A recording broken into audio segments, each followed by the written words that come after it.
So, yes, I'm Lise Weeks, and I'm weird. I am also the marketing director for Filter, a digital solutions agency here in Seattle, but we'll get to that in a minute.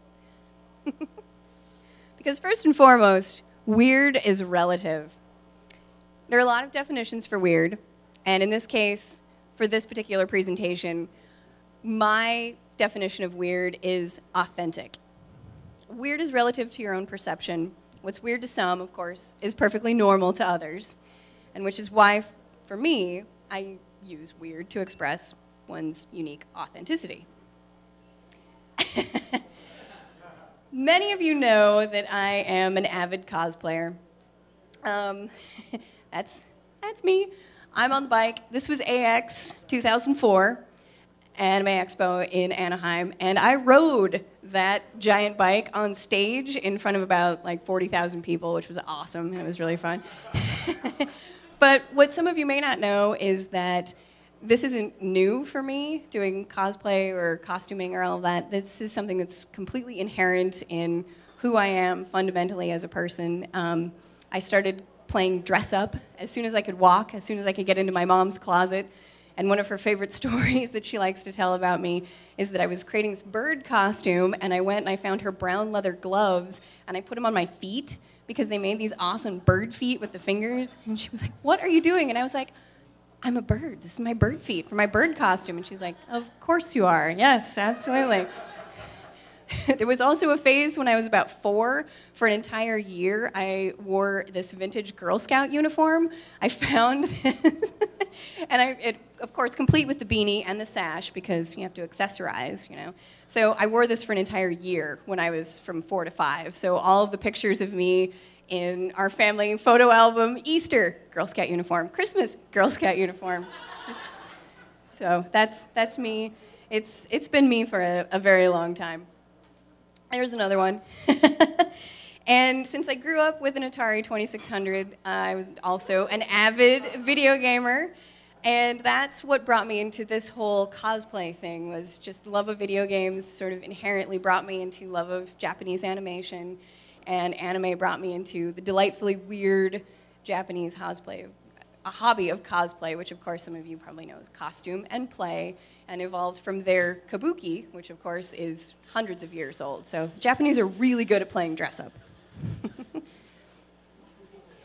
And yes, this is me again.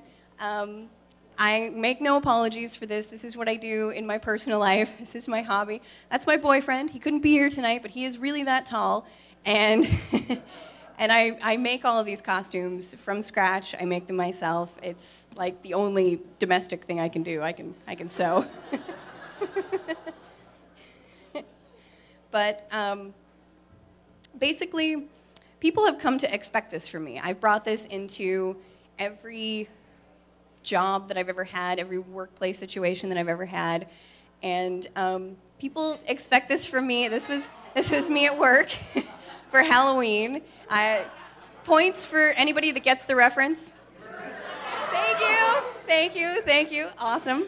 Yes, definitely. So what's weird for some, and this is kind of leading up to my whole point of weird being authentic and then weird becoming normal, it would now be weird if I didn't dress up for work or if I didn't wear wigs and all of that. So this is my formula of how weird plus time times consistency and authenticity minus any bullshit equals normal. So this is Lisa's theory of weird relativity. And it works. I mean, it's something that I've got examples of how it works. I mean, I've been incorporating my own brand of weird into work. I guess it probably started with my first big girl job way back in 1994 when I was a store manager for Express. Mall job, yay, fun. And I wore a bright red wig to work. I was like, all right, it's Wednesday, I'm bored. I'm like, I'm gonna put on a bright red wig. And then it was like, Now it's not just Wednesday, it's Wig Wednesday. It's an event. It's something now. And that brought something, that whimsical element brought something to the store, it brought something to my employees. They could talk about it with their customers, and interestingly enough, store sales tripled that day. So yeah, there's maybe something to that. Like this guy. This guy knows what I'm talking about. Tony Zappos. Yeah. So he doesn't need a wig or a costume to do it, but he infuses his same personal weird into his professional brand. And he's not doing it to be weird for weird's sake or because it's in his marketing plan or any of that, but it's who he is, and it gets noticed. And he's authentic. He's authentically weird, and it's awesome. This I absolutely love because it's from Zappos.com. And this core value number 3 is create fun and a little weirdness. And this last sentence is key here, I think. When you combine a little weirdness with making sure everyone is also having fun at work, it ends up being a win-win for everyone. Employees are more engaged in the work that they do, and the company as a whole becomes more innovative. Yeah, which I love. So, speaking of companies that do cool, authentic, weird, innovative things, I'm lucky enough to work for Filter, and Filter, creative agency downtown here. We sponsored the Seattle Interactive Conference in November, and we did Battle of the Geek Bands.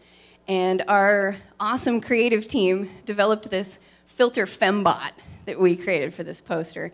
And I thought, oh, I definitely need to make this costume, of course. So I did. And I made this costume.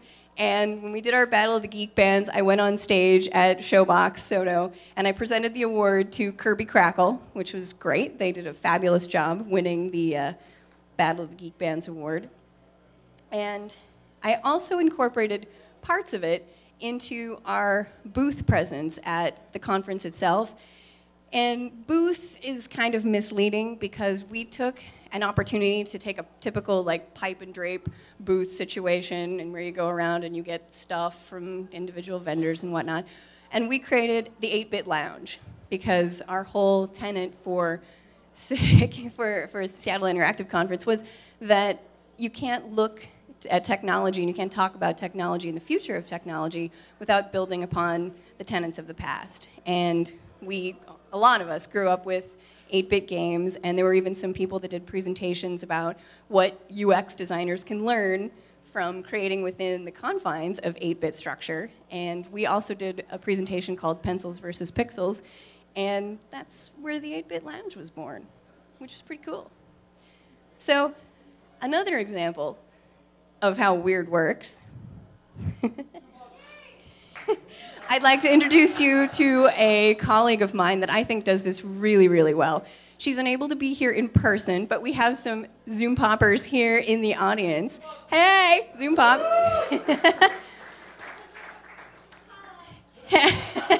And she's taken her own brand of weird and done this really, really well. So I'm using her as an example. And my notes here. This is Christine right here. She's fabulous, and this is her team. And these are some of her pieces of her brand that she's created. My personal favorite, of course, is the unicorn barfing a rainbow here and the t-shirt. And when I first met Christine, she was a freelance copywriter and creative director, and her business card said, "Quality isn't job one. Being totally fucking amazing is job one." And that just summed up her personal brand, and it was it was also a great litmus test for her too. When she'd hand it to people and they'd look at it and go, okay, and she'd be like, all right, I know I don't want to work with you. And there you go. So she's turned that into an entire agency empire that's done extremely well. And because we're talking about the economy of weird, she's a great example because as an agency that's been around for under 5 years, they broke $1 million this year. So I'm saying that's damn successful in my book. So kudos to Christine on her being weird.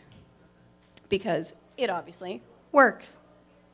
So, all right, so you're saying, all right, Tony from Zappos does it well, Christine of Zoom Pop does it well, I'm having fun with it at Filter, so what can I do with this? Well, I was reading Tina Fey's book, Bossy Pants.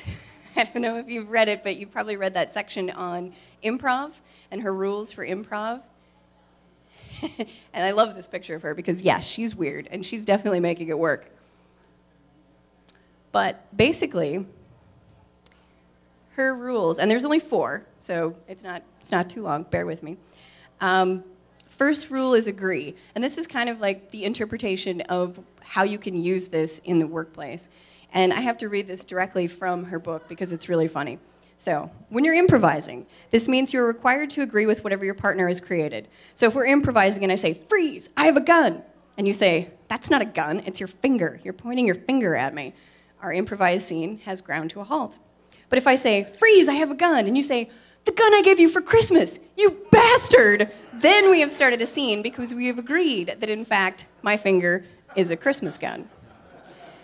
So obviously she doesn't think that you'll agree with everything you hear, but the real lesson is respecting what your partner has created, because the opposite of that, we've all worked with that guy that's like, nope, no, we can't do, no, that's not gonna work. No, no, the code isn't gonna support that. No, it's not gonna work. And obviously that's not any kind of fun. So, moving on. Rule number 2, not only say yes and. If I start a scene with, I can't believe it's so hot in here, and you say, yeah, and we're at a standstill. But if I say, I can't believe it's so hot in here, and you say, what did you expect? We're in hell. Or if I say, I can't believe it's so hot in here, and you say, yes, this can't be good for the wax figures, now we're getting somewhere. So how does this apply to work? Well, if you say yes and, it means contribute.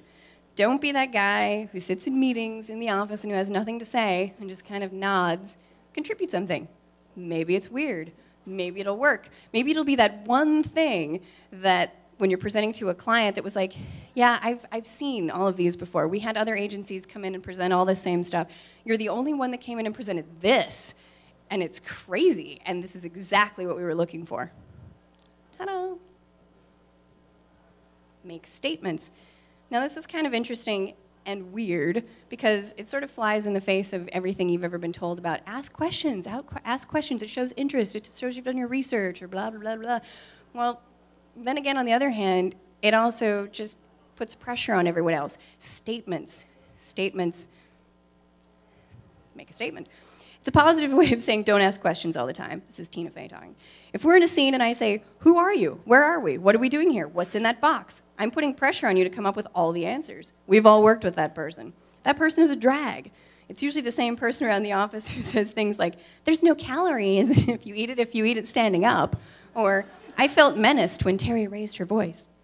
Statements are about confidence. Asking nothing but questions is draining. It's excluding yourself from being part of the solution. It's building obstacles instead of bridges. It's throwing the ox in the mire and stealing the plow to get him out. And I agree.